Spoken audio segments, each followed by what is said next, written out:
ఎట్లున్నదంటే కాంగ్రెస్ వాళ్ళు చెప్పింది చాలా సిపాయిలం మా అంత సిపాయి లేడండి లేదంటే జనం నమ్మితిమి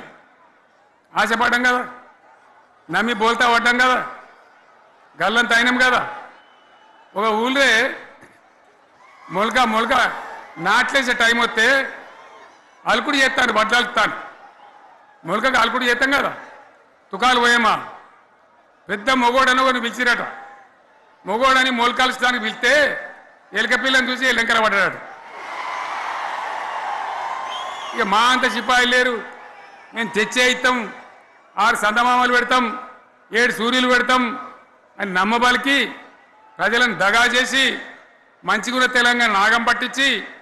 ఓట్లు వేయించుకొని ప్రజలను మోసం చేసిండ్రు దగా చేసిండ్రు ఈ మాట నిజం మీ అందరికి తెలుసు ఇవాళ ఏం మాట్లాడతారు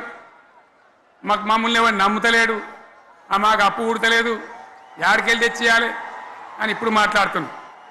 అప్పుడేమో మాకు అపారమైన అనుభవం ఉంది మేము చేస్తామన్నారు ఒక్క మాట చెప్తున్నా మిత్రులారా ఇక్కడ నోళ్ళం మనమే కాదు నా ప్రసంగం టీవీలలో వినేటువంటి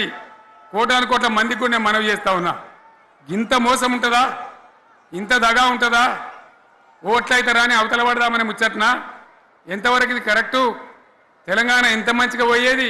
ఇప్పుడు బొందలు పడగొట్టినరా ఎంత ఘోరమైనటువంటి ఫలితం మనం చూస్తున్నాం ఇవాళ ఏం జరుగుతూ ఉంది మళ్ళీ అన్ని మోపైనాయి ఇక దుకాణం పెడతామన్నారు లొల్లు పెట్టిండ్రు బొబ్బ పెట్టిండ్రు ఇక ఓట్లయినాక ఎత్తడు తవ్వడు మోయాడు బాయి పడతాం జోరుగా చెప్తే 6 నెలల ఏమయ్యారంటే ఇక ఆయనతో రేపు అవుతుంది ఎల్లుండి అవుతుంది సంక్రాంతికి అవుతుంది దీపావళికి అవుతుంది మార్చి 31కి అవుతుంది మార్చి 31 లేదు మన్ను లేదు ఏది కూడా చేసింది లేదు